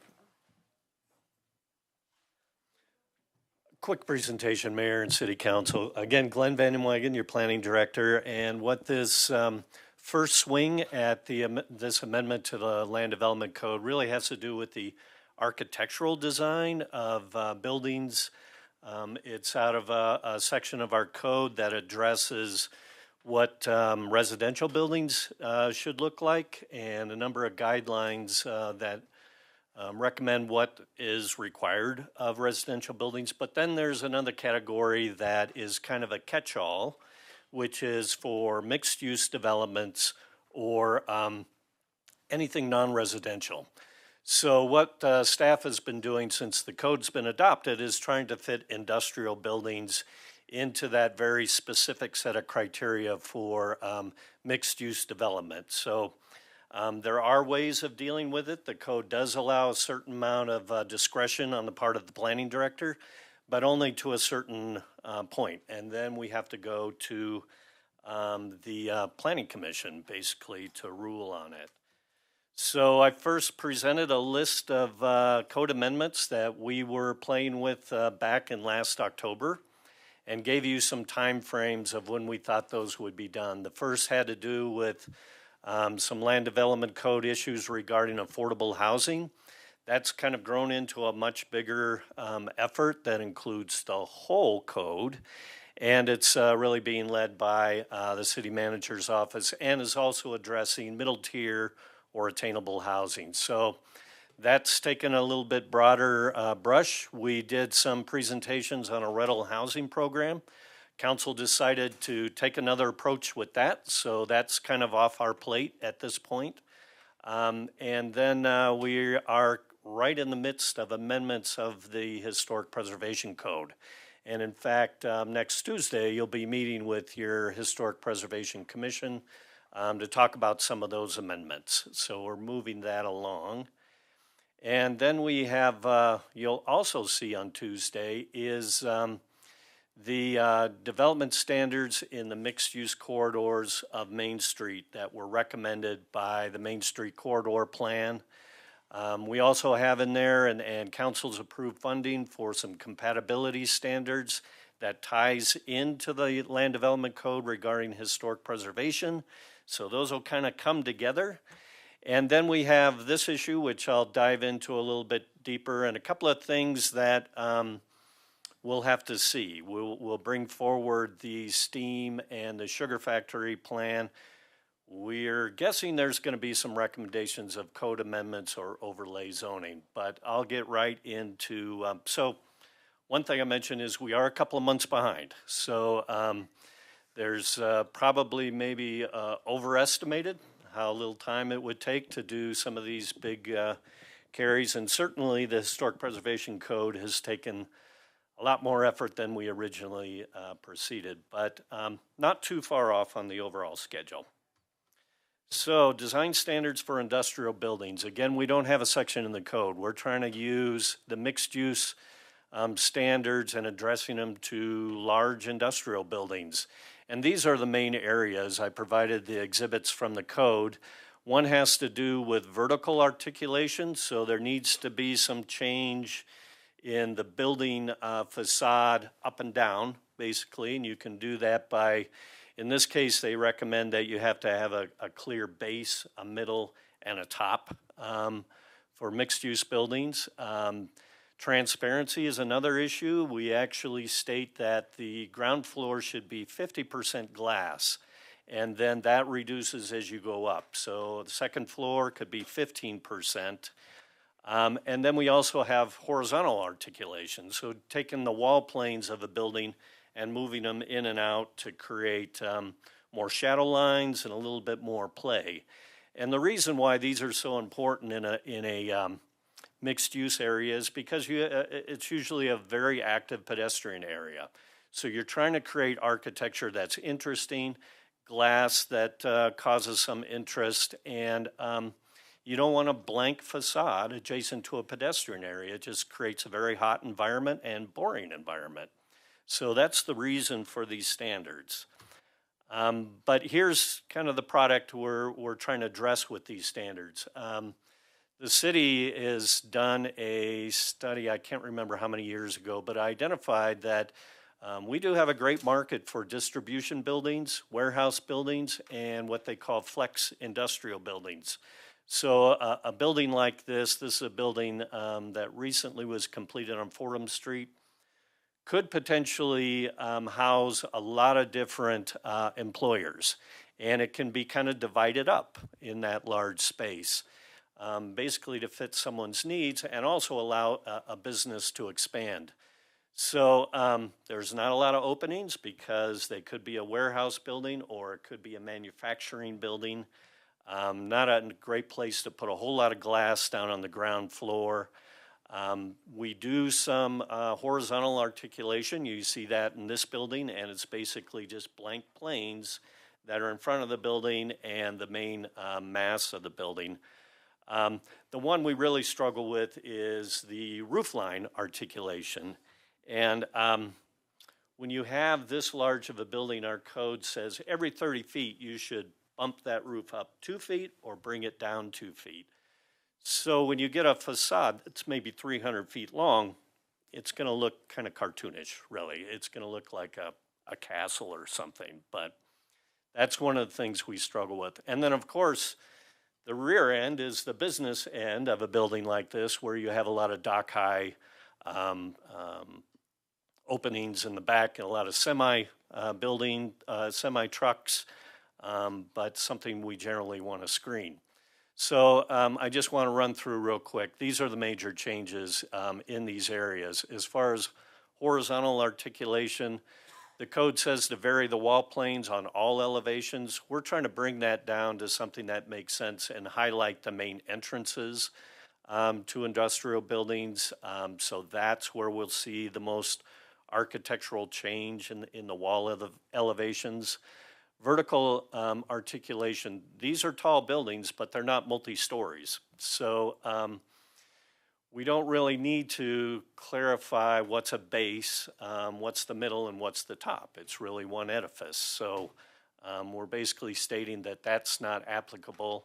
I mentioned the building or the glass transparency. Right now, our code says 50% of the base should be windows, and they have to be clear windows. And that's because in a retail building, you want people to be able to see inside and create that interest. But it doesn't work so good with an employment building or an industrial building. So we've changed that number to 25% of the length of the facade, so it doesn't necessarily have to be the whole area, but there needs to be some kind of openings along that area. And really identify what's publicly visible, so those facades that are adjacent to a public street and the main entrance as well. Let's see, building materials. There's really only 3 primary building materials that's allowed in our mixed-use standards. Actually 4, sorry. So that's brick, glass, stone, or stucco. A lot of these industrial buildings are tilt-up concrete. The good thing about that is there is some elasticity that's allowed with concrete. You can do a lot of things as far as different textures, different openings, shadow lines, but again, concrete is not a stated allowed use. So we get into a game of, can you do some stucco on that perfectly good concrete? But this would give us the flexibility of saying, okay, it's a concrete building, it should look like that, and we're allowing tilt-up concrete panels. And then also there's engineering metal panels now that are very high-end. In fact, there are some that evoke the look of stucco and other materials as well. And then the roof line, I mentioned that. Basically, we're stating, let's get out of the formula as far as how much it has to go up and down and provide some variation, but again, on those public facing facades of the building. We also have a requirement that the upper story has to step back, so the upper story square footage has to be reduced by 10% of the base. Again, that doesn't make sense in this case. I wanted to start with actually the smallest print in here, is this is not across the board. We realize that there could be some mixed-use areas in the MUE area that do have that pedestrian environment, or it could be adjacent to a residential neighborhood. And in that case, we go back to the old rules and try and create a different looking building. So in this case, this is really would affect those areas that are a business park, an industrial park where it's an employment center and it's not a retail or a pedestrian type of center. So from here, if you think we're headed in the right direction, we'll try and get some more input from some of the construction folks that are building these type of buildings. We'll bring it to the Planning and Zoning Commission to get a recommendation. We'll work with our legal staff, of course, to get a draft that maybe makes better sense than what we put in the first go around in your packet. And then we'll come back to City Council for first and second readings. So realistically, I think we'll probably be fourth quarter 2022 versus second quarter of 2022. But I'd be happy to answer any questions that the City Council may have. Councilor Morton. Thank you, Mayor Peck. I am reminded by this, and I'm afraid that it's old-style mixed use, but I think it matters a lot because we're going to be doing a lot of squeezing things in kind of infill, I think, in the future. And we had what I consider a pretty sad event. I'm on pandemic time, so I think it was about 2.5 years ago because we were in person. But there was in Southmore Park, which is one of my favorite neighborhoods in my ward, there was going to be a little strip mall that I think would have been a real asset to the walkability of the neighborhood. And we couldn't approve that building because there was just no way to make it do what the code required, which was see all the way through the building. I didn't see that in here because this is all about big commercial stuff. Right. You going to do anything about that? That's a good point. There are some tweaks that we have done throughout the code to make it make more sense. I know that because that was, I think, one of the first things that I was here when we presented it, and it was appealed from the city council. And again, we were up against that transparency requirement. We did work out some things with that developer that we were able to do, with the discretion that's allowed in the code. They, for whatever reason, I don't necessarily think that was the total reason. They've just decided to do something different. But we can certainly look at that. And in that case, they had roads on both sides, and that's what was tripping us up. And so what's the front? So we could certainly add that to the list. Yeah, it's kind of a thing that I think will happen more than once when you get into close quarters, when you're trying to add walkability to a neighborhood. So I was just reminded of that, and thanks for taking a note.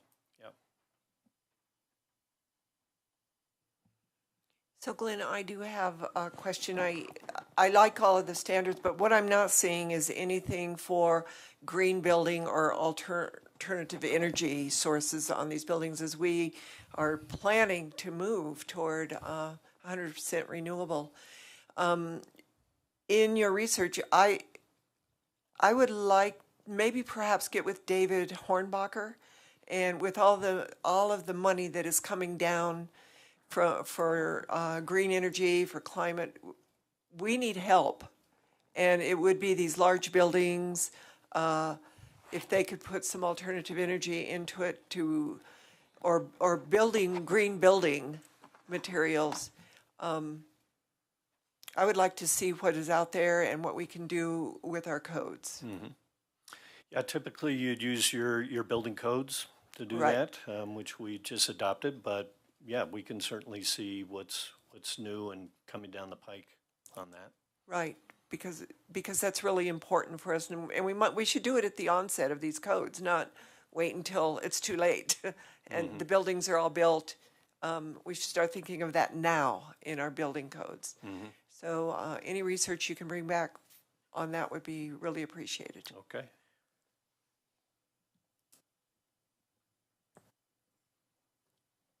I don't see any comments from any other. Councilor Waters, were you? Well, if you're going to stick around, I'll ask you. Good, sure. Okay. All right, thank you very much. Thank you for the update.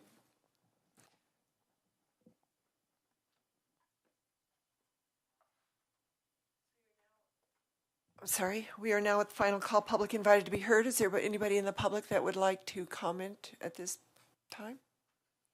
Lance?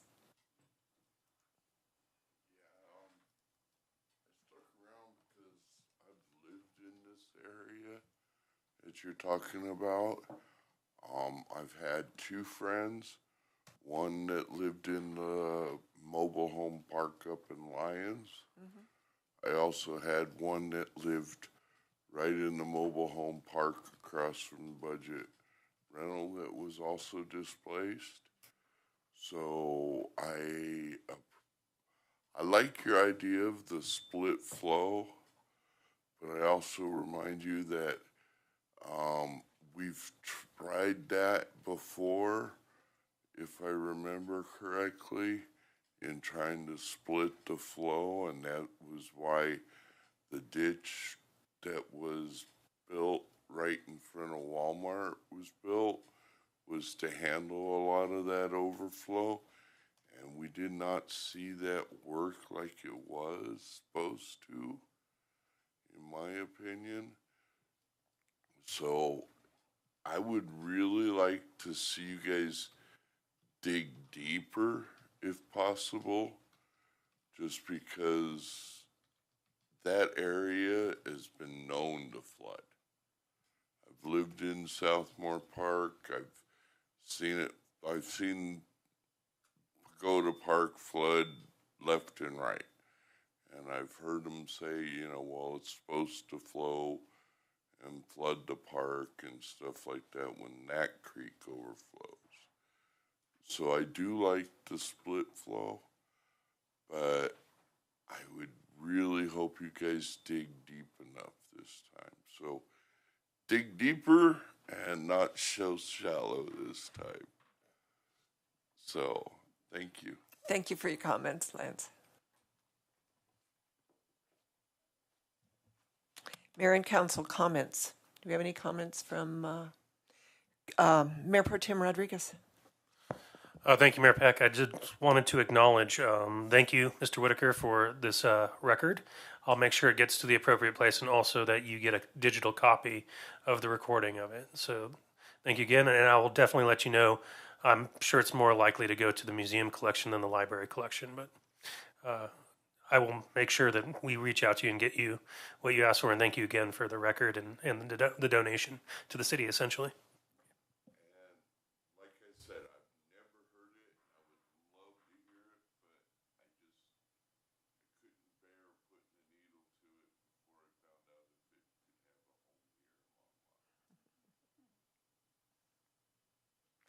Thank you.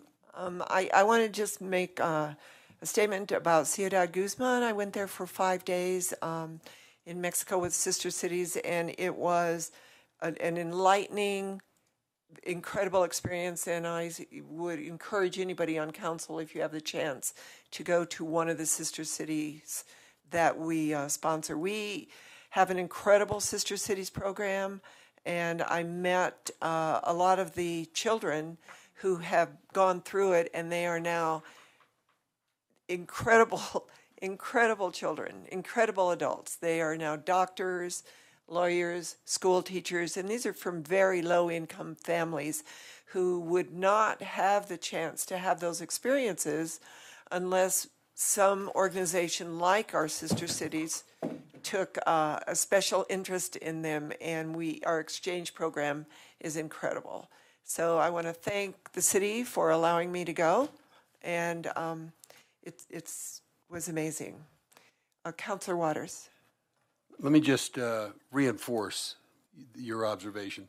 This is for what it's worth, but as you commented, what it provoked for me was thinking about Trey Lyon, who 30 years ago this year, I think he went to Ciudad Guzman. He may have gone to Chino, but that was his first experience to international travel. Today, or tonight, Trey sits, he may have gone home from work by now, but he works in the West Wing. He reports to Andy Sullivan, the National Security Advisor. And his expertise is Ukraine, and is daily briefing the president and the vice president on strategic options. His inspiration came from sister cities. I mean, that's the long-term effect. And I think the country's in better hands than it might have been were Trey not there advising the president. But it's a great success story that it has as its origin Longmont Sister City program. Thank you for that. And the conversation coming back on the bus to Guadalajara was we would like to get the Northern Arapaho and the Ciudad Guzman students together.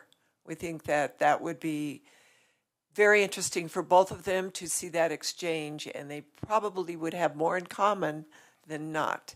So I was real excited to be part of it. Thank you very much. City manager comments. No comments, Mayor, Council. City attorney. No comments, Mayor. Well, I would like a motion to adjourn. All right, it's been moved by Councilor Hidalgo-Faring and seconded by Councilor Waters that we adjourn. All those in favor, just raise your hand. We are adjourned.